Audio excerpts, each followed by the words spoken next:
Hello and welcome to the Car Podcast with Chris Harris and his little friends. We had a week off last week for geographical issues. We didn't all fall out. We still love each other and we love you dearly. 58 episodes. God, unbelievable work, chaps. Can't thank you enough. Let's go straight into it. This is a great subject. Driving slowly, joy. The joy of driving slowly. I'm going to start with Manish. I'll tell you why, because he never starts, because it's never F1 at the beginning. So Manish, you are facing the first ball. Do not get a golden duck. I will try not to.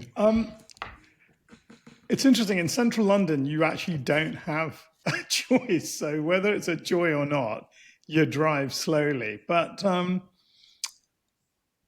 you know what's... Recently, I took my son for a little bit of a trip in Lola. We had a couple of days in Hampshire, and it meant driving through the New Forest at dusk. Lovely. And exactly. And I think I was quite surprised to see that the speed limit was 40, I think. It's 40 or 50 in the New Forest. It was a relatively high speed limit. And we actually did the whole thing at 15 miles an hour, maybe speeding up to 20 on occasion, windows down. And I mean, it wasn't as if the deer were upon us. It wasn't as if, there were little barn owls on every single branch. But I have to say, it was one of the most magical drives ever. And again, we did that wonderful thing where we turned the music off. It was just the sound of the car, the low revving, nice. the sound of nature. It was the sun dropping. It wasn't sunset, but the sun was certainly dropping. It was that pre-golden light. And I thought to myself, I'm not sure life gets a lot better than this. You're in a car that's probably capable of doing 170 miles an hour more than you're doing, but it feels like just the right speed. And there are moments like that. For me, weirdly, they all involve a little bit of, it's not daytime driving slowly. It's driving slowly at night where you can really see the lights, driving slowly in the dawn where you can really, really see that. I remember once we left, that 560 SEC story. It was a drive back from Las Vegas to Los Angeles early in the morning, just coming out of, Las Vegas in the 80s. It was pretty flashy, pretty unpleasant.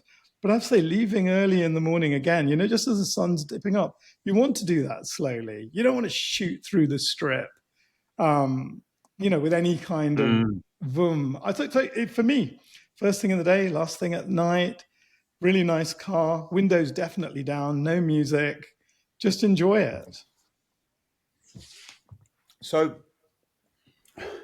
there's so many angles to this subject. There's driving slowly in a slow car. There's driving slowly in a fast car. There's driving slowly because you want to drive slowly. There's driving slowly because you don't want to drive slowly, but you have to drive slowly. There's so many aspects to it. Where are you going to go with it, Chris Cooper? I think it's a joyous, underrated pleasure of driving. And I think you're right, actually. There's multiple dimensions of it, and we'll come back and talk about some of them another time.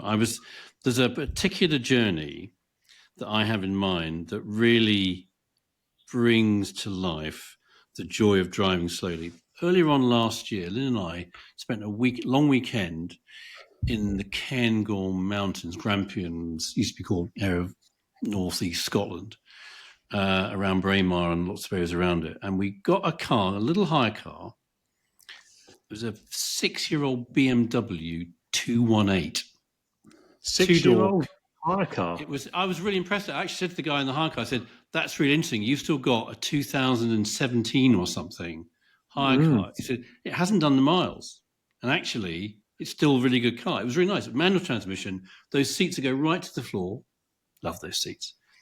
And Lynn and I were together, which we don't actually get to spend much time together in the car that isn't hell for leather trying to get somewhere before we left. So I don't know why I did it, but we didn't have a conversation beforehand. And she didn't say to me, Chris, whatever you do, don't drive fast. Let's just enjoy the weekend away. It just happened. And we just drove slowly the whole way there, everywhere we were going. And there were a number of things that it sort of brought to life. Apart from a sense of well-being, that I could get into the mode of saying there's somebody behind me who wants to make progress. I'll pull in and let them past. And as they go past, I'll give a little jaunty little wave out the side window. And it just the goodwill that it imparted and I received was that felt lovely. The joy of seeing the countryside rather than waiting for the destination, I thought was really, really, it sounds obvious, but when you're like Mr. H and I think probably at times all of us, a journey can be, I want it to be as short as possible. I'm not going to stop. We've got to get there because I want to get there. I can enjoy what I've come here for.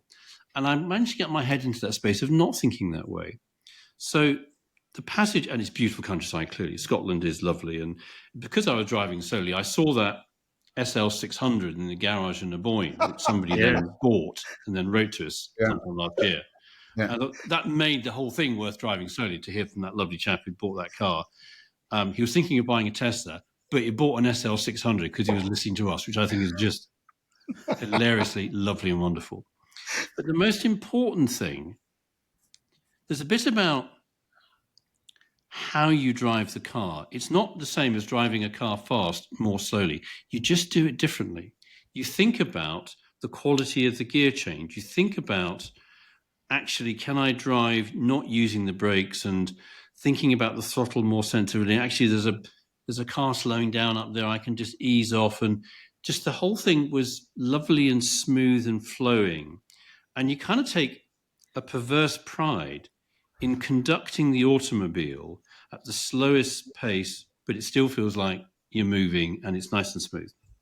But the nicest thing that I found, the joy of driving slowly, was that Lynn and I talked to each other in a way we hadn't really done in a car before, because there was time.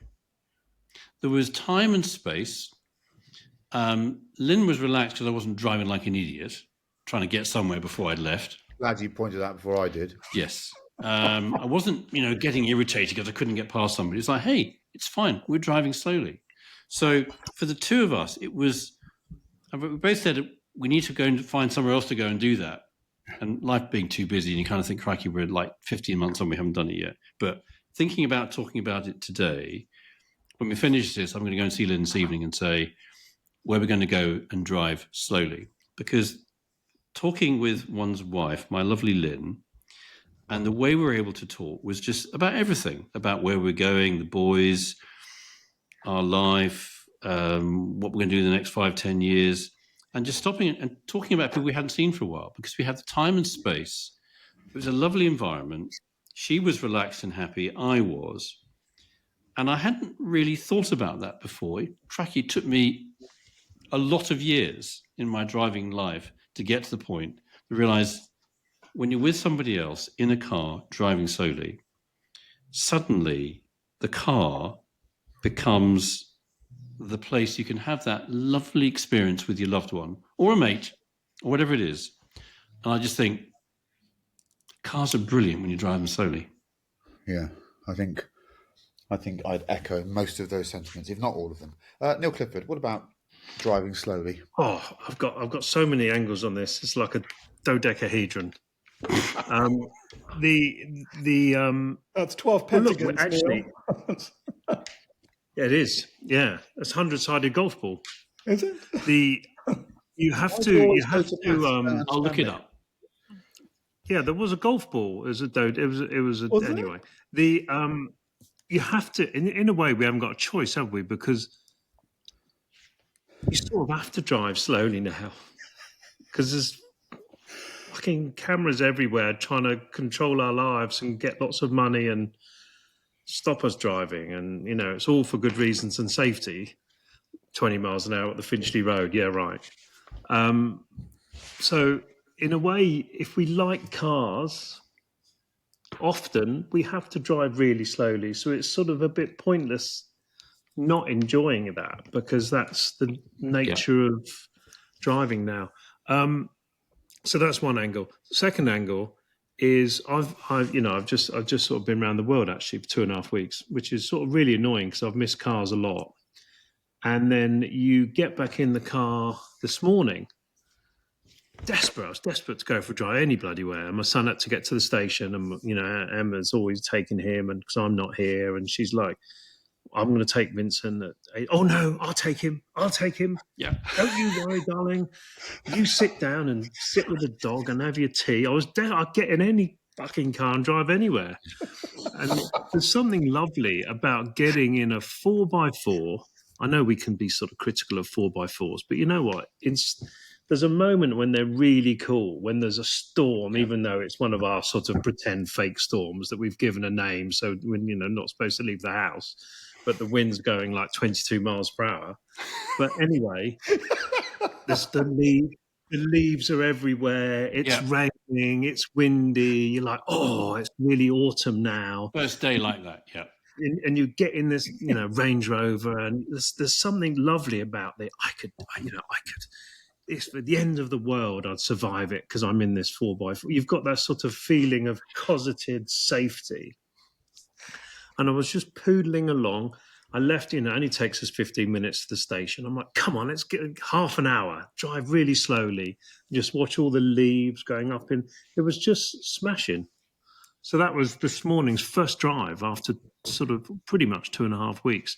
And then the other angle I'd just like to touch on briefly is even when I'm driving fast, or what I think is fast, I am often driving slowly compared to everybody else. Oh, yes. Which is really sort of annoying because the one lovely little, I know we're not doing what do we do in cars thing, but anyway, I'm going to talk about it for 1 minute.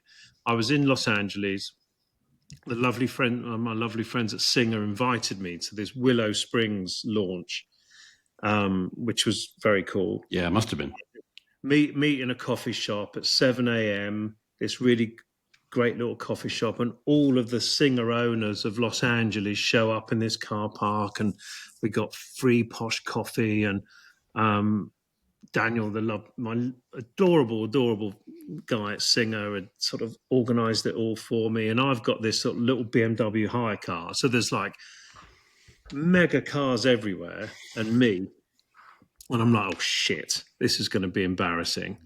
And the drive from Los Angeles to Willow Springs is about 2 hours, hour and a half, 70, 80 miles, right up into the canyons. Wonderful. That place is just, talk about the grapes of wrath. I mean, it is just fantastic. The grapes of wrath for cars. It's just such a mega place, Los Angeles, because you're in the center of the city. You got the beach, and then 10 minutes you're up, zooming up into these canyons, very steep, amazing roads. And then you get to the top and it's like Wichita Lineman. It's like the fucking desert. It's amazing. Yeah. And there's 10 minutes before, there's people living in 20 million pound houses. And then you blink and there's people living in caravans. Just, it's mad. But anyway, so I'm desperately trying to keep up with all these bloody singers, and I'm doing my best. But I'm not very good at keeping up. And there were some moments where my palms got slightly sweaty. And there were some moments when I could have been slightly on the wrong side of the road by accident. Heavens to Betsy. So never think, cross the yellow line over there. They don't like that. No. So you've got no choice but to drive slowly anyway. It's really nice to drive slowly. And even when I drive fast, I'm going quite slowly. So it's all about driving slowly, really. I love that. They can all bugger off those. Yeah. Yeah, exactly. It's a really interesting subject for me because I have to admit that I'm not really envious or jealous of anything or anyone. It's not because I've got lots or I've done lots. I just don't really feel like that about anything. Yeah, exactly. But one of the few times I'm envious is the word here, not jealous, is when I see someone contentedly driving down the motorway at 68 miles an hour and they're not gripping the wheel and raging at those that might be going faster. They just look really happy and they're not bothered by what anyone else is doing. And they just look content. They're not being judgmental. Doesn't mean I want to be driving really slowly, but I just think I wish I could be that chilled. I wish I could be that relaxed and calm. I'm not a very calm person, as you lot know. And I think I admire that. I admire the person that can drive at 49 miles an hour in a 50-mile-an-hour zone with accuracy and be quite happy. Yeah. I'm not. It's not always easy for me. I'm not saying I perpetually break the law. I'm not, but I find it difficult. So I really admire people that can do it. But I really add that caveat is they're not judging other road users. They're not the hand wavers and the flashers when people go past them. They're just like, on you go. To use that phrase my mother used to use, which was, he's going well. When they used to come past you, I just love that phrase. He's going well. Yeah. So I think there's an art to slow driving. So handling machinery at low speed, Chris Cooper is quite right, allows you to keep busy in different ways. You're not pinning your senses on clipping points and apexes and fucking braking points. You're actually thinking, I'm going to really work on that clutch. I'm going to make sure that gear shift. Exactly. I'm going to make sure that when I come to a halt, that last 3 inches, I just release the brake pedal so my passengers are unaware of the moment we stopped. Little things like that. The sort of chamfering the edges off driving and taking pride. There's some amazing clips on YouTube. There's a guy who's driving one of those sort of 18 gear trucks where the gear lever goes in all directions. And his gear shift technique is so joyous. I keep watching the video. I can't put a link on it. I'm too stupid. Finley's away. I'm producing this one, by the way, so this will be a shambles in terms of pictures. I apologise in advance. But and I just apologise if I to work in my two-car garage. He just produces these lovely little gear shifts, and he's probably doing 30 miles an hour by the time he's got into 16th. But I just love watching it. It's a man he's taking pride in driving slowly, right? Yeah. So I think there's a lot of joy to be said. I love driving slowly in slow cars. If you want to remind yourself why you love driving, go and drive 2CV.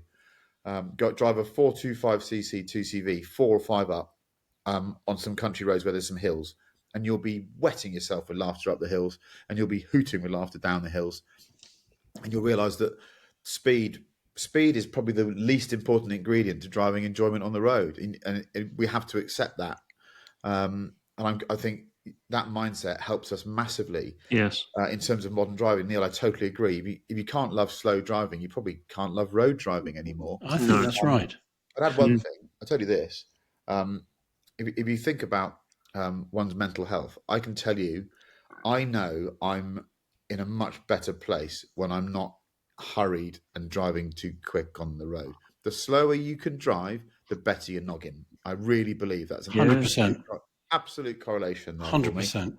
I think that's a deep thought that we should come back to that. Yeah, I just think if you're not in a hurry, if you plan your journey. The other day, I got up half an hour earlier than I needed to, and I left half an hour earlier than I needed to. I never do that, and I drove slower. I stopped and got myself 2 coffees on the way, and I arrived early. And I know I was just better than if I'd been my usual frantic self. So I think slow driving. Can I just say that one other thing I'll add? That contented person you saw at 68 miles an hour, that was me in Lola down the M3. And it was a really happy drive. We didn't have to be there at any time. We didn't have anything planned, nothing booked. And that kind of leaving when you want, arriving when you arrive, and driving as you drive. I mean, I don't know if too many people saw a black Ferrari in the slow lane of the M3, but that was me. And it was really, really calm and very enjoyable. You know, we had 2 days of being calm. That is the way to do it. It's a good place, the New Forest, as well, to drive slowly, because you've got bloody wild pigs. It's like driving across fucking Marwell for like 100 miles. You expect Henry VIII to come out in his robes and throw a spear at you, don't you? Basically, or whatever he chucked. Yeah. So, and I'll also pop the bottle of seriousness and say that maybe people just managed to thought you were in limp home mode because it's a 456. There is always that. I think there's another aspect to slow driving I'd like to share. Someone I learnt to test cars from once said to me, if you've got a really, really fast car, like the fastest supercars or the best sports cars, the really top-end ones, go and drive them really slowly around town. Go and drive them in a car park, maneuver them, and then you'll really tell how much love and care has gone into that car. Because making a fast car go fast is one thing. Making a really fast car drivable at low speed is an entirely different skill. That's really clever stuff. I think that's... I mean, there's a lot to come back to in this subject. And I think one of the things you said earlier really resonates, which is... how do you drive slowly well? And that that rolling off the brakes as you're coming to a traffic light or a stop sign or whatever it is, so that actually it's really hard to tell where the vehicle stopped, because you don't have that sort of like little lurch just when everything's weighted forward and then rocks back again. And just perfecting and being fussy about it the way that we are about, I've understood my car and what's required to just roll off the brakes. So the car doesn't keep on going, it does stop, but you don't have that little lurch at the end. And it's just a massively important part of that serenity of enjoying the car slowly. I never think about any of that shit. No, but that's sort of why this bunch of weirdos works, because sometimes you lot will say things. I get really, really nerdy about it. In fact, I've been known to go back and do a roundabout again if I thought I've not done that justice. I need to go back. I get asked a lot about you lot. And one of the best ones, the most common questions I'm asked is, does Neil Clifford really think tyres are unimportant? And I go, he does. Seriously. They're just round. I can't feel the fucking difference. They love it. That's the honesty. They just love it. Right, going to move on. We've just done 21 minutes on that. So judged by that, we'll finish in about 4 hours' time. Cars that punch above their weight, value versus enjoyment. But I think there's two things there. I'd rather go for cars that punch above their weight. That's a really good phrase. And I think maybe that's the holy grail for all of us, is that when you're one of the cognoscenti, when you're a car nerd, you like to think that you make more informed choices than the everyday man or woman on the street. You know a bit more. So you've got that smugness of being a bit cleverer. You bought the GLX because you knew it had better dampers on it or whatever it might be, because you read the Autocar and Peugeot make their own dampers, all that stuff. So I love this subject because they're punching above your weight is a great thing. I'm going to go straight to Neil Clifford on this. I think you can't ignore money in this, though, can you? I agree. Because that's intrinsic in what I was saying. I've got it on a sort of pleasure, enjoyment versus money graph thing is in my head. You can look at this very different ways, but fuck. The answer is the Boxster. So I'm going to start at the end, and then which Boxster? Yeah, here you go. I think it's the first one. The first one S. I just can't get past the Boxster really, but I think there's so many in there. I mean, the Subaru Impreza is such a giant killer. Even though I do struggle with the love of Japanese cars over the long term. Yeah, Japanese cars are a one-night stand. You can't marry a Japanese car because it's like it's a blow-up person. Yeah, there are multiple levels in which we have responded to that, but I think legally you are accurate. You cannot marry a Japanese car.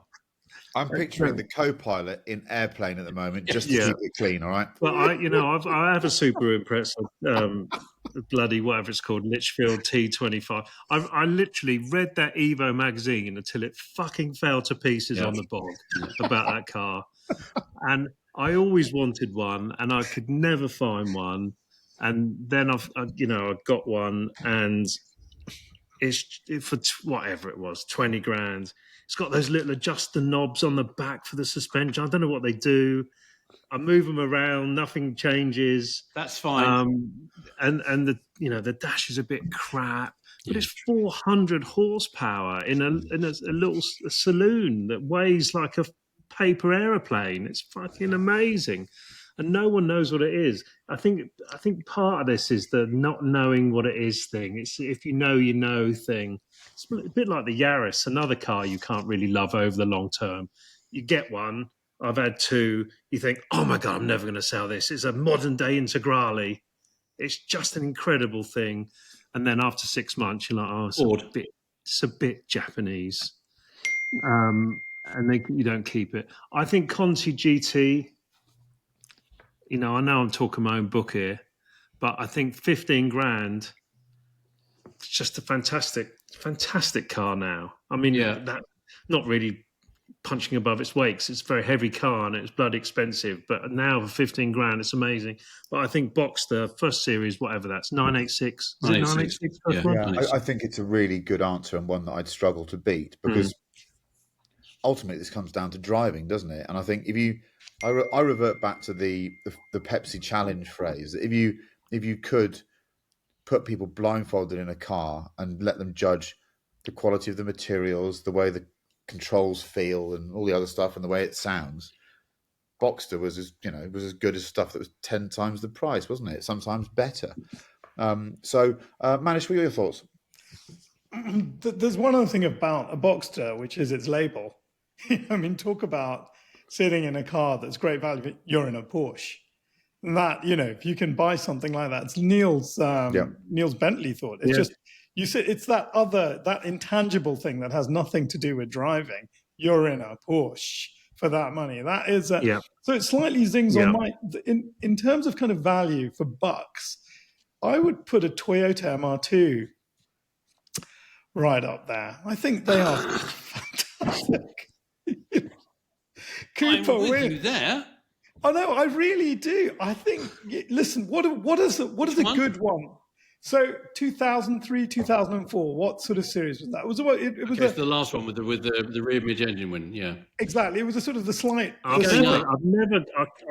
never got excited about an MR2. So I know you wouldn't marry this. I know you wouldn't marry this, Neil. But honestly, they drive so well. This is a dinky little car, and it's about a third of the. Yeah. You were talking about, but I thought this was really your bang for buck graph question, which is why I've picked this car. This thing's about a third of the value. But what can you can buy one for like £4,500 now, or even less from that period. Yeah, it would be neglected. But I mean, would it be a bit of a shit? Some of the good ones going for about 10. Okay, but they're still. I think it's a good call. I think on your graph of performance versus look, it doesn't have the Porsche label, of course. I understand that. It's not a Boxster. I get that. It's not the Series 1 car, but there was something about that car that got better and better and better and better, and then it's Chris is looking at me slightly. I can't believe you picked that car. I'm just worried. Because I'm producing this show. Yes. There's a latency issue with but you're a little bit delayed, so I just don't want us to tread on each other's toes. So it's a shout out to the learned podcasters. Give Manish a bit of space to breathe before and after he talks, or we'll be treading on his little toes. Okay. And there is one bloody broadband company which is responsible for this. I won't name them, but bloody next week, if this isn't working, there will be a shout out. We don't want to name it, but it does begin with a V. Yeah. I think the reason I'm looking critical also is I love one of these giant killer questions is once you've worked out the giant killer status, you can ask the question, what other, in the case of the MR2, name me another mid-engined Japanese sports car. Exactly. There aren't many, and when they do them, they're quite special. Tend to have had people like Ernst Senna develop them. So, although I think he probably spent a morning looking at the dashboard, but that would be the extent of his input to that car. But I'd like to be corrected there, obviously. I think that I looked at this slightly differently because I had contact with one of these recently, and they're not really cars that I like that much. But I think it's the ultimate. What was the phrase we used? It was punching above your weight. Now, this sounds ridiculous, but I think it's the Range Rover. I'll explain why. Because I just think if you look at that ridiculous super Uber SUV market, the Range Rover is the best. It's the best thing. It's the one everyone wants. It's a third of the price of a Cullinan, and parked outside of whatever hotel you want to go to, it's just as good. Yeah. In many ways, the Rangey punches so far above its weight because it's the only one that anyone wants. Don't get me wrong. I'd have a Bentayga. I really would over that. But the Range Rover is amazing. It's sort of like a budget product in an absolutely Uber. It's in the most expensive category, and yet it does the business. Is that a fair comment? Yes. Yeah. I think it's. I do think that is really spot on, isn't it? Because you can get, a sensible colour, clear glass with that 300 diesel engine, which is all the engine you need in a Range Rover. It's plenty fast enough. I always judge these things by, if you've got other people in the car, how often do you end up with your foot flat to the floor? And actually, a 300D Range Rover passes that test. You never think, I wish there was much more. And I think you're right. It is, it's a third of the price of a Cullinan and twice the loveliness. It's handsome. It's really, really handsome. And I'll finish my side of that, which is I've always one of the joys of sort of reporting on the car industry is that you got access to the people that make the cars, you got access to the development process, and you understood what went into making a car, which was always humbling. It was amazing. And you were reminded that actually the cars that had the most money spent on them were the ordinary cars, because they were going to sell more, so there was more money to be made, and therefore the money that Ford would throw at a Focus or a Fiesta was staggering. And so what you were getting was actually a brilliant product that in many ways had been far better developed than any fancy supercar or sports car that you thought was going to be better. And it was that perverse sense that maybe the Swatch watch had better tech or more reliable tech or was a better product than actually a Patek Philippe. It was quite weird.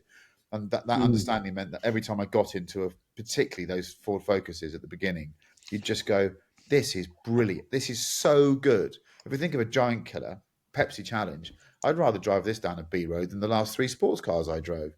And I suppose in that category, high watermark, I say it so often, E39, 530i manual stuff like that. Yeah. We would often have, when you were doing big magazine tests, you'd see those big best handling car or whatever, Autocars thing or Evo car of the year. There'd often be Klingon cars or extra cars that were there for photographers, or the car maker would have dropped one off just to help you out.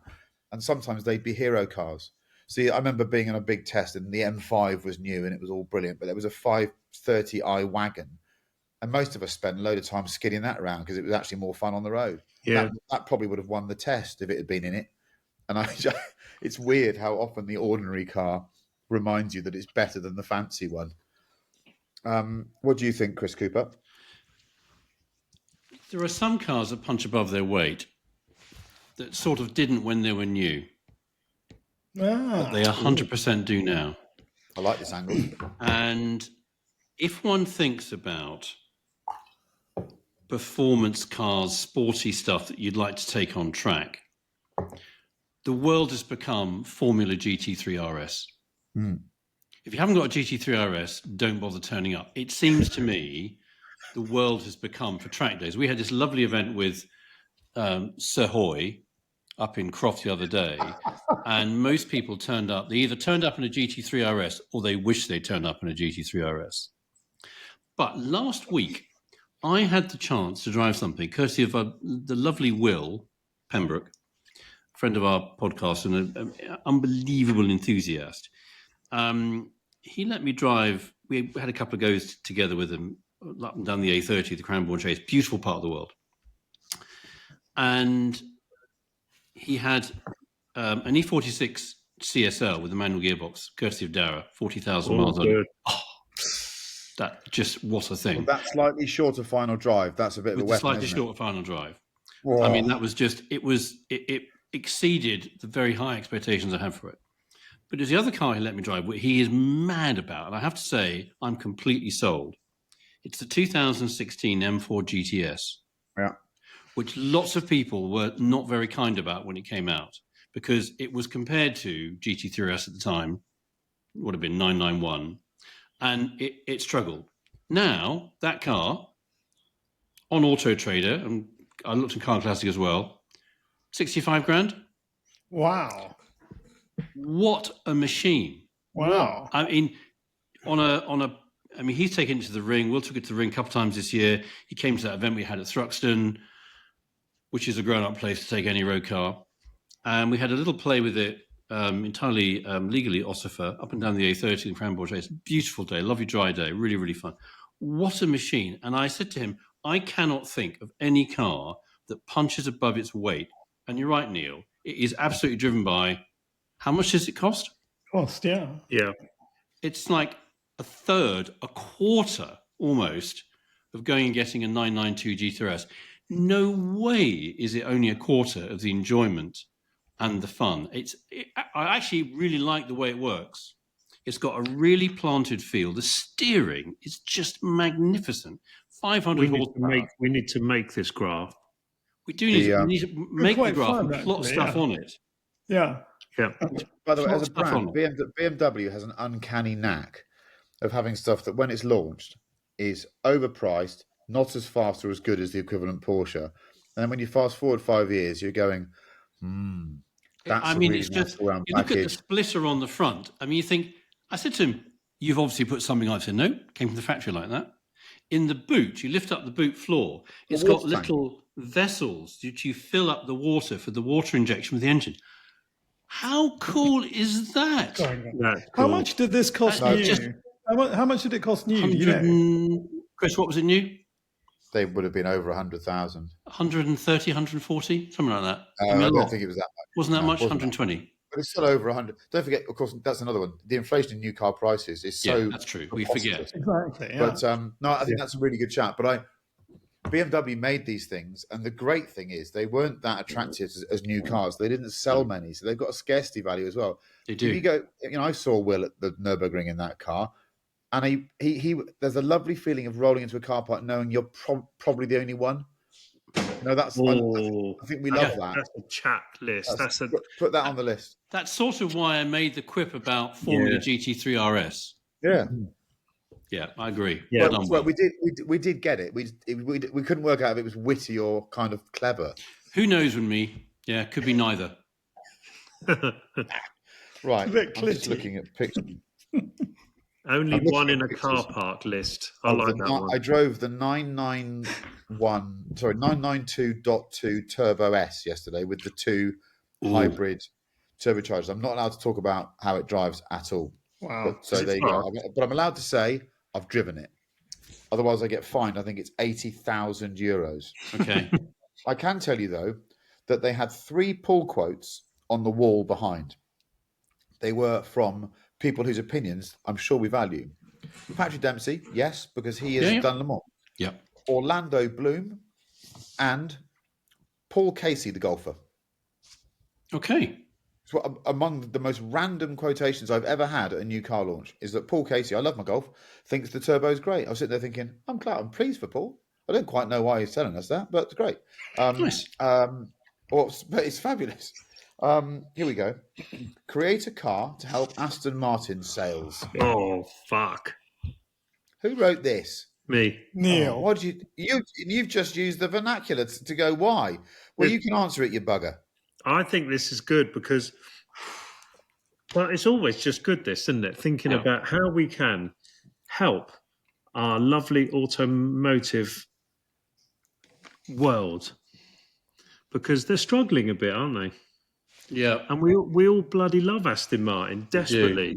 We want it to be successful. It's a fabulous bloody brand, but it's a bit of an issue, isn't it?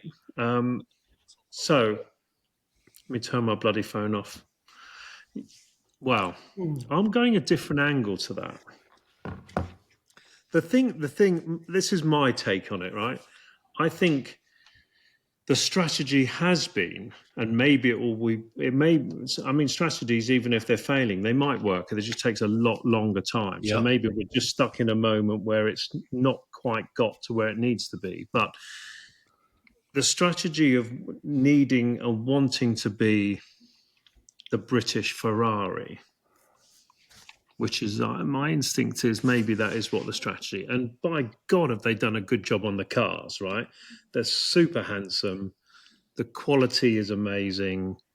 The dash is much better. We all know they all look a little bit the same, but people aren't buying them in the volume that they need to buy. So maybe if we're challenged with the sort of come along and just brainstorm about what else we could do, as opposed to putting the prices up by 50% against 5 years ago and trying to be the British Ferrari and make them better cars, but a lot more expensive cars.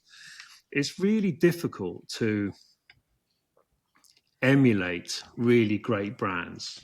Maybe one day we'll do an emergency about where Ferrari are, because I think they're obviously in a very good place. I sit in the shoe and handbag world. We all sit around saying, how do we be Chanel? It's really, really, really, really, really, really difficult to be Chanel. Yeah. How do you, if you're in the watch world, everyone wants to emulate Rolex or Patek, because, incredible brands, incredible success, huge consumer desirability, massive margins. It's really hard. I sit around thinking, how can I be Jeremy Clarkson? But I just gave up on it and just thought I'd just do my own thing. Way past that, Chris. No, I think he sits around thinking, how do I be Chris Harris? Exactly. No, I don't think he does. How do I be Apple? There's really. So I think if I was given a challenge, I'd be going, go back, lower yourself a bit. You're starting at £175,000 I think for Advantage, right? Yeah. Go back to the thoughts around DB7. They're making more Aston Martins 10 years ago, weren't they, than they are now? We need £120,000 Aston Martin. I think, in my view, and I adore most cars and I adore Aston Martin, I've never really had the motivation to walk into a showroom and say, hello, sir, I'd like to buy an Aston Martin, because I always thought that I wasn't quite old enough yet. To me, when you meet people, it's the dream of retirement. Now, I know that people at Aston Martin would say, oh, bollocks, Clifford, you're talking a load of old shit here. You're thinking 10 years ago for Aston Martin.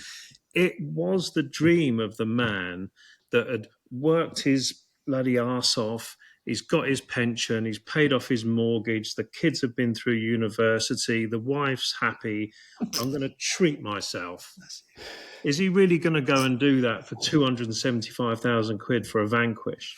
We need £120,000 Aston Martin. Can I just pop that balloon slightly? No. I don't think I'd love that, but Porsche, the cheapest 911 you can buy in the UK as of now is £103,000 with no extras, and an M3 CS Touring is £130,000. So I just don't know how you can make a sports car with any tell you what it is and sell it for a profit. Well, I think if Porsche do it. So I'm bringing back the DB5. Just a bit more specific. I'm not going to do it like that really nasty, horrible, ugly thing that's named after a bloke's tractor or whatever that thing is. I'm going You can't say that. You know the one. William, whatever it's called. I'm going to do what Alpine have done, because I think they did such a magnificent job of the 110 from the old 110. Yeah, like it's got all the references of vintage, but it's not retro. It's not a parody. It's a modern thing. I'm going to go and knock on the door of, I don't know, Lexus and borrow their 6-cylinder hybrid, or even go and talk to Mercedes and say, look, that C63, I know you're bringing back the V8. You've got a lot of spare ones out the back, the 4-cylinder ones. Can I have some of those engines? And I'm going to design this modern, beautiful DB5, and it's going to have 50 colors, and it's going to have beautiful non-metallic colors from the 60s, and it's going to have all this leather, and I'm going to find a way, even if it's 130 grand, because Aston Martin as a brand is very desirable.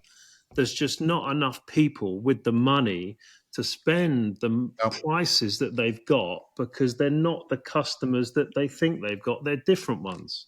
But is it also fair to say, as a boring consumer chat, that because Aston Martin's residuals are a bit tougher to support, they're more expensive to finance. So no one really buys a car for £120,000, or a few people do, but most people stick it on the tick. And the crazy thing is that an Aston Martin at 120 grand is going to be more expensive per month probably than a GT3 RS is at 180 grand. Yeah, it could be. And they've got I get that. I don't know the stats, but I think that there was a lot of men dreaming of an Aston Martin for 10 or 20 years, and their goal, when they achieved all that shit that I've just spoken about, wanted to walk into that showroom and say, I am now ready. Here is my checkbook, and I'm going to enjoy this car until I pop up the daisies. And that's not where they've aimed it. Is it fair to say, actually, in hindsight, I think we knew at the time that the V8 Vantage under Betts was a brilliantly conceived and executed product because it met the criteria of a modern Aston Martin perfectly. It wasn't as good to drive as 911, but it looked sensational. Everyone could pretend they were James Bond. Fucking Even James now, Bond. as a piece of packaging and just a piece of styling, I just think it's stunning. It's just The old one. The new one's not. It's got a bad I'm talking arm. about the Betts car from whatever it was, 2005. It's prettier than the new. You can't design cars that are uglier than the ones that came before you. It's a crime. So Well, I Ferrari think are doing it. They're making a lot of money. I found Betts very difficult, but my God, he's got that on his CV. He reimagined Aston Martin as a brand, and he nailed it. He nailed it. Manish, what do you think? So, I mean, it's lovely listening to a proper CEO talking about a proper business problem, but he's a CEO who works in the design world. So talk about bullseye, Neil. I came across this quote and I wondered whether we'd underappreciated this.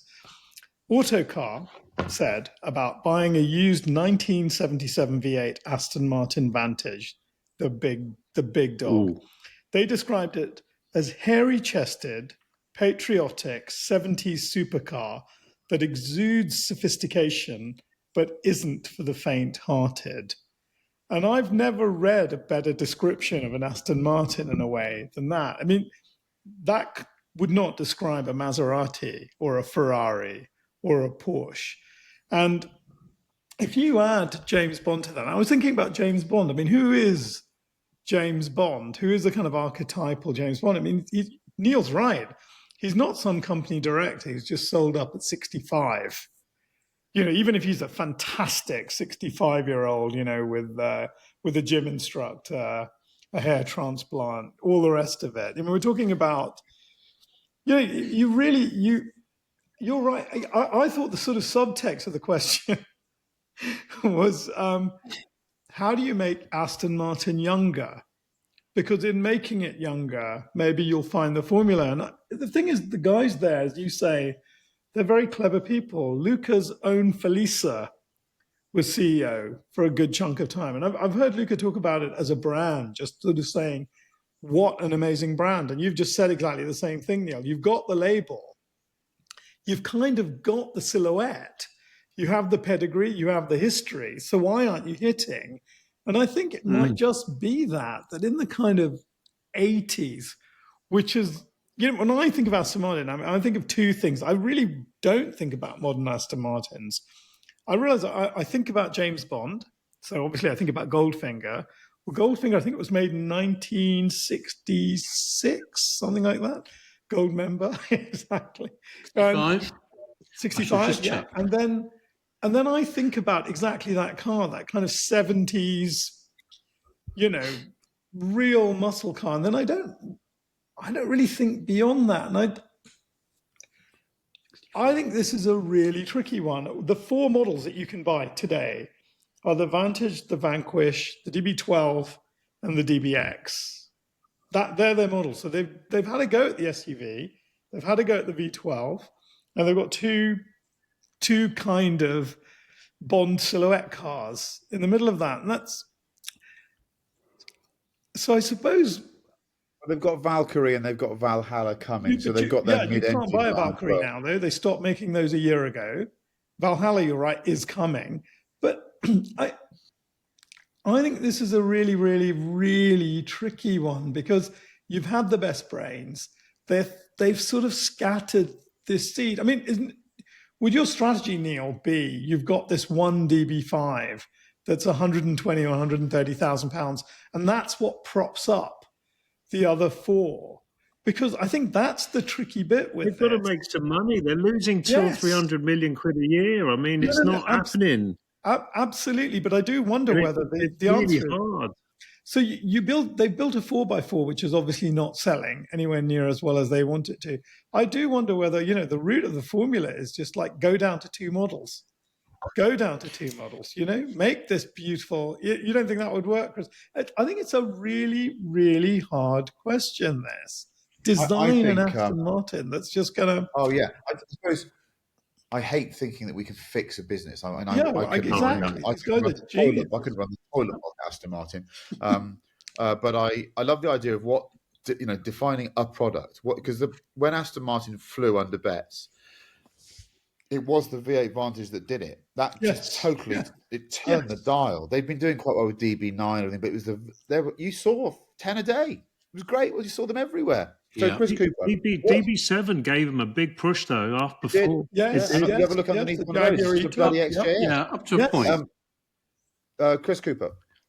So the strategy question is quite an interesting one, isn't it?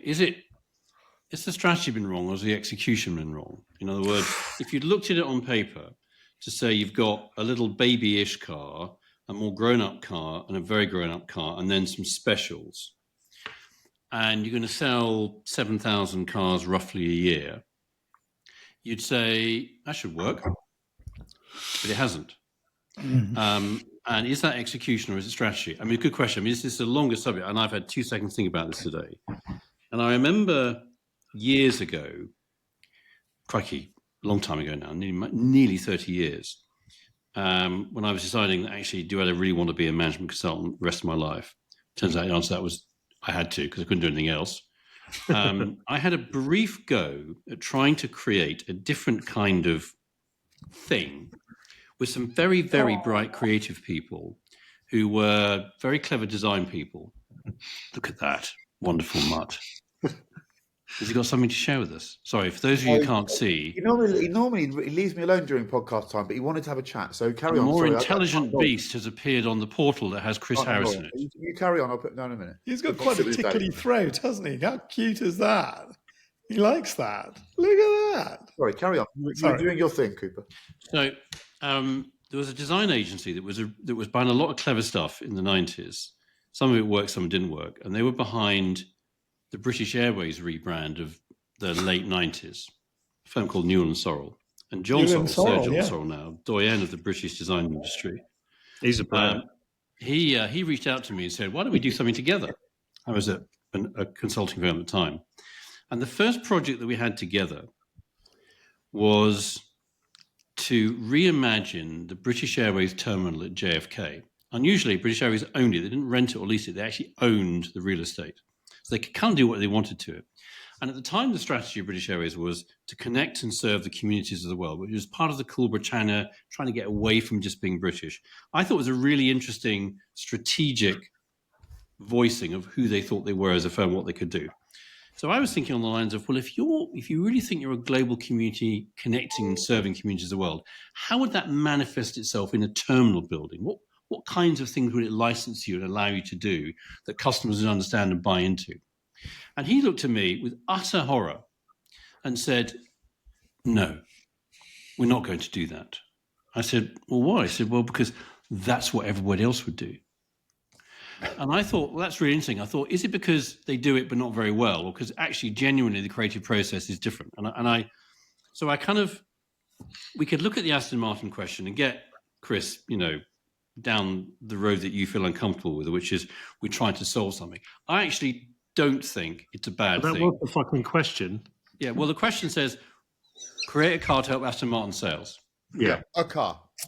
One car. I kind of think it's the Aston Martin Boxster. Yes, it is. Yeah. That's clever. Because that answers both Neil and Chris's question. And in many ways, it's where Manage was probably heading without quite realising it. I'll add this.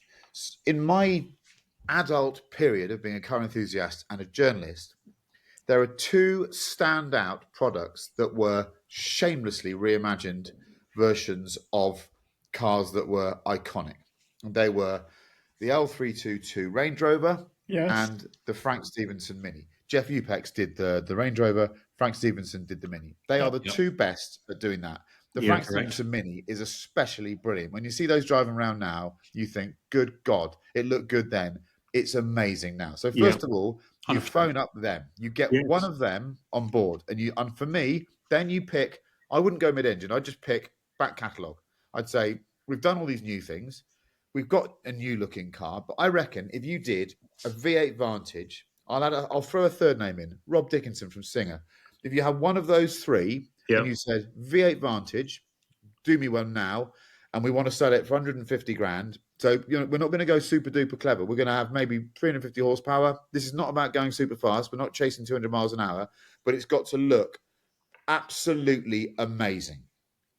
I just think, and the other car that God, if I had the buttons at the moment, a V600 Vantage from the late 90s. What a good looking car that is. Yeah. They're on their way down. They're 250 now. Yeah. If you reimagined, I just think it's time. They've given us the Valhalla. I don't really care. I don't get that. I'm afraid. And they've done this. They've been brave, and they've given us their interpretation of a modern front engine GT car. It just happens that they all sort of look the same. They're very beautiful cars. God, they've got some road presence as well. But now I think they can shamelessly go back and plunder the back catalogue and give us something from there. I really do. Yeah, 100%. Yeah, the Valhalla feels like it's a competition with McLaren on the road to nowhere. The Valhalla feels to me a bit like the Audi A2, the lovely Audi A2 story. Was it BMW? BMW had a show car, which I think was called the BMW X2. So BMW, this is an urban myth, but I think it might be. I think I've heard it might be true. BMW went to Geneva with a fully finished little city car, an unexpected sort of micro car, and they did it to dupe Audi into spending a load of money doing the Audi A2, and they never made the car. They turned up to make Audi respond, because all Audi was just mirroring everything BMW did. So there's talk that I think Reitzler said, let's do that, put it there, bet you Audi go and spend a load of money making something to rival that, and they did, and they lost a load of money on it. That's wow. Confirm whether that's true or not. I think that might be true. Let's go to our agenda. Here we go. Supercar quiz. Weekly supercar quiz from me. So me in this case is N. Clifford Esquire, sporting the Luca de Montezemolo. Luca Montezemolo hoodie. Why did I say D? Sorry. Where are we going with this, Neil? Tell us what you're doing. You can tell that I've spent about 4 days on airplanes in the last 7 days, because I've got lots of lists. Good. I like lists. Right. So all we've got is 10 cars, and you've just got to say supercar or not supercar. Okay. Porsche 959. Supercar. It's interesting because really it's a 911, isn't it? And we said no. Yes, helped it. Okay. Nissan R35 Nismo. Not supercar. Okay. Maserati Bora. Supercar. Not a supercar. I think it could be a supercar because of its era and its time, and the fact you'd put it on your wall at that time. It's so unattainable. Right on the edge. Good one. Good choice. Okay, here we go. E-Type Jaguar. Not supercar. Sports car. Yes, sports car. It predates for me the supercar. Because you think the Gullwing's the first supercar? Maybe I think the Miura is, but it's a sports car. I don't think you can say that they change over time. This car was released in 1961. It was a fucking supercar. You'd have it on the wall. You can't. You're diluting it just because they made 100,000 of them and they're not. I hate to be that person, but the great thing about the podcast, Neil, is I can. No, I know. Yeah. Right. Ford Sierra RS 500. Not supercar. Not supercar. Sports car. Yeah, true. But to be clear, I want it more than just about any supercar. Yeah. But it's not a supercar. Yeah. It's a very super car. Yes. Yes. Aston Martin DB4 Vantage. Sports car. Sports car, but very close to. Very close. I'm actually going to fudge that one by saying I think it's very close. Yeah. Yeah, which really you just want it to be a supercar. You do. Okay. Mercedes-Benz SLS. Sports car. I think that's Could become a supercar territory. I think I so. think Yeah. it could become a supercar. I think it's right on the edge, but I think it nudges into supercar. I think it does. I think actually. as the years go past, it will be. It's a tricky one, that, because I think there's another area of supercar that we discussed. The car was I drove one. I had a daily one for Mercedes-Benz. Couldn't sell them, so they gave me a long-termer. And it's amazing, isn't it? They said you might as well have one. We got a car park full of them, and it's so usable and so practical. It's almost without the only piece of theatre is the doors. Without the doors, you'd be thinking, "God, this is just a normal car. It's so good." It's a really, really, really good car. That. Oh, do you know what? It's a proper bucket list car for me. That one. Yeah. I remember my time. So here you go. There's my wonderful old Boswell. He used to sit in the passenger seat with me. Oh, Lovely, yeah. I used to pad it all out. I had a brown leather interior. You can't see that if you're not watching Yeah, it. it was stunning. You're right. You know what? If it's not a supercar now, it bloody well deserves to be soon. I think the Cooper has the time. Yeah. Okay, BMW M1. Supercar. Yeah. Okay, I agree. Not because of the engine, but because of what it was. No. Yeah, and who drove it built by those? Lamborghini. Yeah. That's true. Porsche GT1. Supercar. Oh, right. Now I know where this is coming. Max Chilton, you little swine, when we did this, when I said no 911 can be a supercar, he just sent me a picture of a GT1 with a question mark. Then he absolutely undid me. It's a supercar. It must be a that came supercar. from But it's not a 911. Exactly. That came it's from not Chilton. 911. It's not a There was 911. a big debate on our little WhatsApp group Quite about a lot of 911. That's fair play to Max. He did me there, but I'm not sure it's a 911. Last but not least, Peugeot 205 T16. Not a supercar. No, sports car. Well, there's two ways to answer this. One, it's not a supercar. Two, we're trying to push the values up for Neil, so we'll say it might be. We all love that lots. Would you have it on the wall in 1985? Of course you would. It's a really, really good one because it ticks all the boxes of a supercar. If you were to do the tick boxes empirical bird spotter's guide or a train spotter's guide, it ticks them all. But we all know, just by dint of its shape, it can't be a supercar. Exactly. A supercar's got to be low. And you'd have put Henry Toivonen's rally car version of that on the wall, 1985 RAC Rally. But that car was at Willow Springs. Yeah, that exact car was at Willow Springs. Yeah. But, so if in that regard, then you'd say that an Audi Quattro Sport, that's a supercar. It's not a supercar. I think it's a sports car. Not a supercar. It's a super car. It's a super car. But it's not. We've got to do this game again. It's brilliant. Well, that is the 10. We've finished that's that. Very good. I enjoyed that. I like that. We'll do that again because it will just create massive arguments. We should each pick a list and do it again. Yeah. Okay.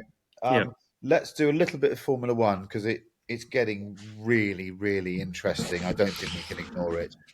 Neil, please tell me that you don't give a shit about it and didn't watch it. I didn't watch it and I didn't give a shit apart from I want Lando to win the championship. There you go. Good. Love it. Let's move on. Let's go to Chris Cooper first on this. It's so consistent. About a month ago, I did say, could this be the greatest comeback since the Americans won the America's Cup against the New Zealanders in 2013? And their skipper said, wouldn't it be amazing if we won it from here? He's coming for them. Max, he's coming for them. I mean, right now you'd say he's got momentum and Manage add to that. What can I say? There's nothing to say. The sprint race, I think, put a spin on this weekend that perhaps wouldn't have been the case. And it's funny, I was a little skeptical about something you said a couple of weeks ago, Mr. Harris, which was that I think Oscar's head's going a little bit. And I was like, no, his head's not going to go. His maneuver, I mean, it would have been absolutely fine on lap 39 or something. But, on the first lap of the race, trying to cut inside when you can't go around the outside of your teammate and expecting the track to be clear there. And this isn't about cognition, is it? It's about gut instinct and experience. And there was a little moment of massive inexperience there. He could have tucked in a little bit more gently and survived that. And I think the bigger story is the teams now are all so close. They're all so close. McLaren, if they were light years ahead, then they could still say, well, it's okay. If Max wins a few, we'll certainly come second and third. The bottom line is that's just not guaranteed anymore. If Max wins one, Mercedes, George Russell won the last race. Both the Ferraris look reasonably handy in this race. You could find yourself in fifth and sixth. Having said all of that, I think the sprint race really set the weekend up weirdly for McLaren because the cars are so close together, they need those 20-odd laps. They really need that. They certainly don't need to be rebuilding a car right before qualifying. So I think, let's see what happens. And I think Mexico will tell you, I'll stick my neck out here. I think Mexico will really tell you who's going to become world champion. Because I think if it's business as normal, if they don't take each other off, and if McLaren, it's a good McLaren circuit, it's got, just about everything that McLaren's good at. It needs good tires all the way through a race, fast corners, slow corners, blah, blah, blah. I think if McLaren can do well here, one of their two boys will win. The momentum between the two of them does seem to be with Lando. But having said that, it's a bit like saying, is there a great white shark out there and we're going to need a bigger boat? There is something of that about McLaren in the boat. Exactly. And Max. And Max is, he is magnificent, isn't he?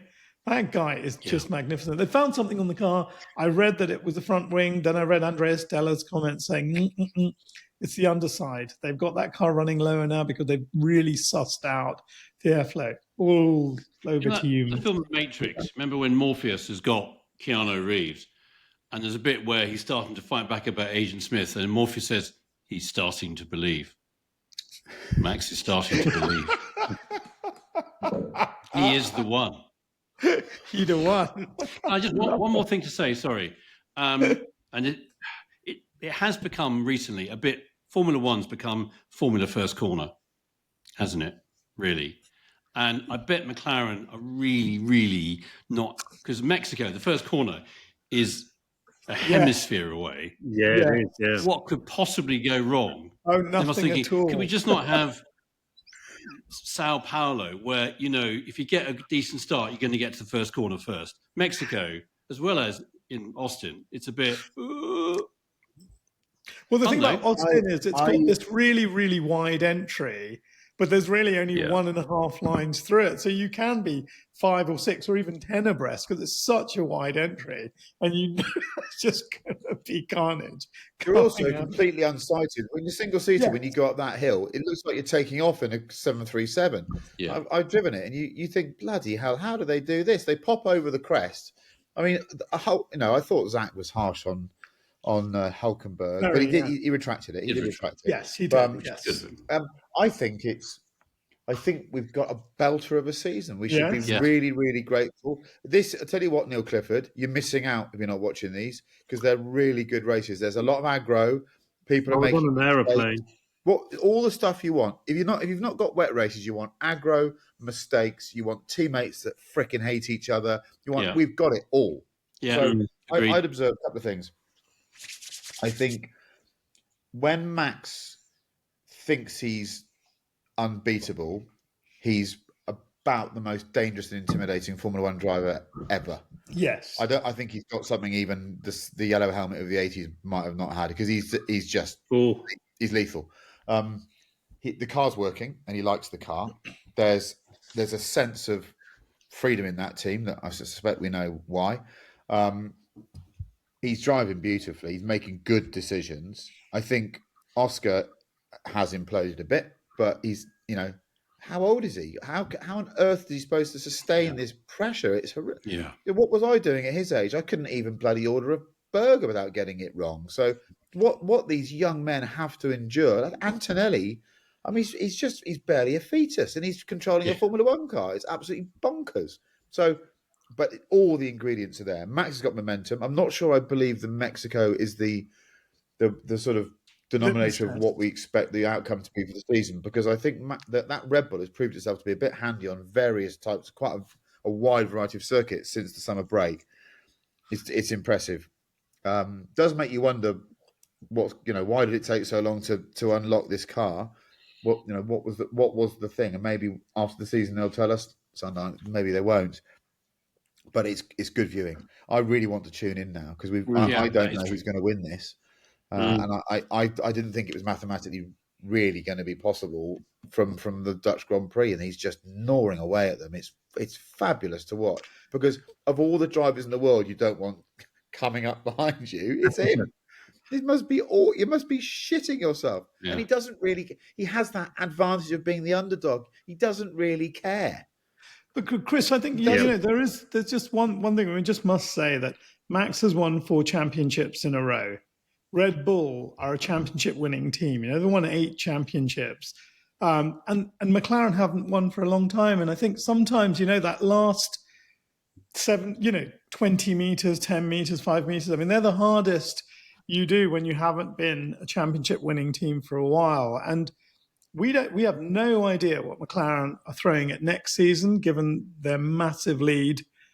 Only 4 races ago, I've just never been a believer. When you've got a system which gives you 25 points for a win and 8 points, is it 8 points? Yeah, it's 8 points for a sprint win.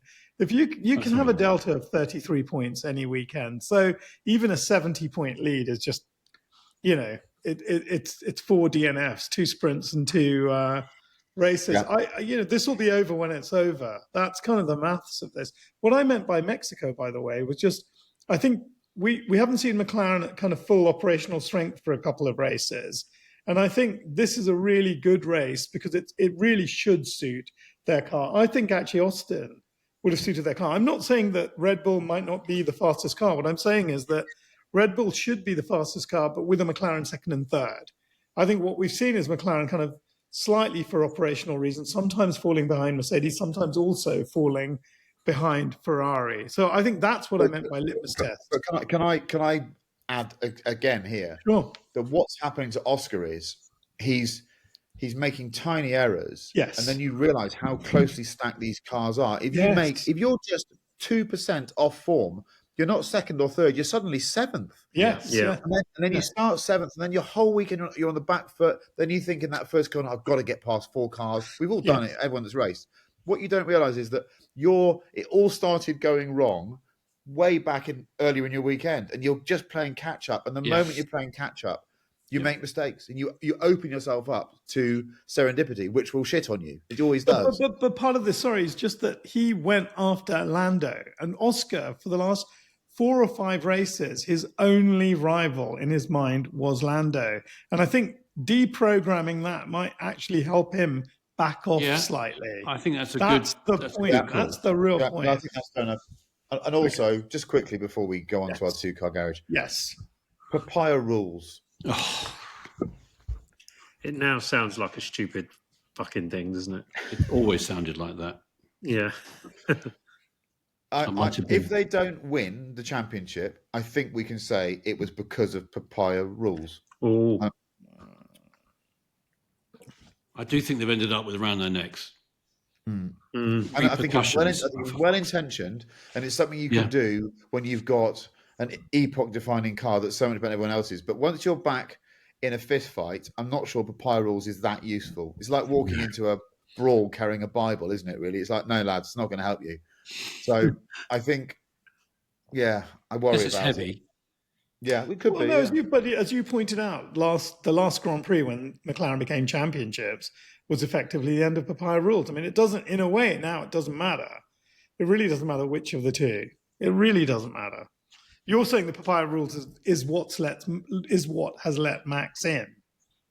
No, I'm saying if McLaren don't win the World Drivers' Championship, yes, I would say that it was because of Papaya rules, not because I'm saying Papaya rules are what have let Max possibly become champion. I mean, let's see. Yeah. Let's see. Okay, let's go for our 2-car garage. I'll read it out now. This is a long podcast, sorry, but we're giving you extra material because catch up. We took a week off last week. We were lazy. Let's go to our two-car garage. Two-car garage brackets, not for fucking OAPs, as Neil would say. Oh, I'm not supposed to read that bit out, am I? You had dreams of being a rock star all your life and gigged proficiently, did some session work and even got the world's smallest record contract. But it's been a hard life of roadieing and odd jobs. Then Chris Martin from Coldplay heard you jamming in a studio between sessions, went gaga for some of your old tunes. He's remixed 3. They're all hits, and you're going on tour with them. Woohoo! You're 55, you've got that hair transplant, and you're a millionaire rock star. You need 2 cars. One that says, I'm a baller, baby, as you drive into Soho. The other that says, I've got a country pad with its own recording studio. The budget is 200 of your UK £1,000 or whatever. So within reason, chaps. Keep it to 200 if you can. Go a bit further. Let's delve into car and classic and find some goodness. Let's go first. Chris Cooper. I found some goodness. Yep. I think Neil's kind of got one of these, and I really covet Neil's. It's lovely. 280 SE convertible. Oh, Goes on auction in about 10 days' time. You can and turn up actually, anywhere in that car, anywhere. Monaco, F1, in the square. 100%. And actually, that is a good test because, and Chris, you've kind of already said this, there's another car that passes that test. You can go anywhere in it. Yeah. Range Rover Classic. And this starts on probably on, I think on Saturday or Sunday, just after this goes live. I mean, that is just with the 3-spoke. It's the only 3-spoke alloy wheel that I think has ever worked on that 5-door Classic. AXGT? Saab. Apart from those 2. Such a good shout, Manish. Okay, 2 really good cars. I think Cooper has got a lead here, and I'm not convinced that Neil Clifford's going to catch him, but he's confident. Right, I'm just adding cars you can turn up anywhere to on the list. Yeah, We've got a few additions to the list. From the list. yeah. Oh, come on. Rolls-Royce Camargue. Fucking look at that. Yeah, I do like those. Showing up and in a red one. Wow, a red Camargue. Yeah. That's from factory, a red Camargue. If you're smoking into Soho with window down, air conditioning probably doesn't work anyway, big cigar, parking in Poland Street, you know what I mean? Up that little smelly where everyone's had a piss the night before. We've all been there. Park there if that's what they've been doing. But yeah, keep going. We've all been there in that Poland Street. Oh, God, I've got to walk through down the stairs pretty quickly. But nevertheless, what a bloody car. And then I'm really torn, but seeing as you've taken the Range Rover, I'm not going the Range Rover. I'm referring back to my supercar, just on the line supercar, a brown with tan Maserati Bora. Oh, yeah. Okay. And those 2 cars can be interchanged. The Bora at dawn through Soho. That's the thing. I think that is, in terms of potential issues going forwards, the best ever 2-car garage I've ever come across. You might never see either of them. You've always got to have a bottle of water in both cars. Can you imagine something like Maserati? Tell you what, let's make a Maserati that's got like Citroen SM bits in it. That would be really reliable. Can you imagine splicing together 2 more troublesome things? Manish, what are you going to go for? 97 Bentley Azure convertible. You're going to say that, baby. I think they are such beautiful cars. They are just genuinely such beautiful cars. And I think, same thing, cigar, pate, replete with new hair, straight through, I personally, I drive it. You go up to Greek Street, wouldn't you? You'd leave it for the valet at Soho House to park. You'd wander up, you'd order yourself a martini and everything. Park outside Bar Italia. Bar Italia, even better. And then the other one, I actually found, so that's actually on sale in 7 days, I think. And I found this. I'm sorry, there's a bit of groupthink, but this is the 94 Soft Dash Range Rover. Yeah. Well, I think that's about the most beautiful 5-door Range Rover to my eyes. It really is. And that just says country pad to me. Isn't it such long wheelbase or standard? I think it's a long wheelbase car. LSE? LSE. It is the LSE. Mine was that colour. Yeah, LSE is cool. Yeah. I mean, I like these. This is some of the strongest pairings. Ironically enough, I'd chosen one of the cars we discussed earlier. I would have an SLS. Yeah. It's not an auction car. It's a blue one. It's actually it's in Italy, that one. It's blue, but I think that dark blue that they did the car in with the tan interior. That is perfect. Joe Macari's got one. Oh God, blue in the showroom. I miss mine. It was gorgeous, and mine had ceramic brakes as well. Bloody rare option. So, great minds and all. I'm going Brit. I'm going Bruiser. I'm going Conti T. There's a leggy one. It's a dark blue car. No, we love it. We love that. And it's that DD Classics, or whatever they're called. It's just stunning. I'm obsessed with Conti T's at the moment. So those would be my two. I think Conti T is just about country pad-ish. Yeah. With that. I don't want to range really. Let's do some music before we go. We'll start with Mr. Cooper. So it's episode 58. So obviously I didn't choose anything to do with the number 58. I did choose, however, 99 Red Balloons by Nena. It's a banging tune.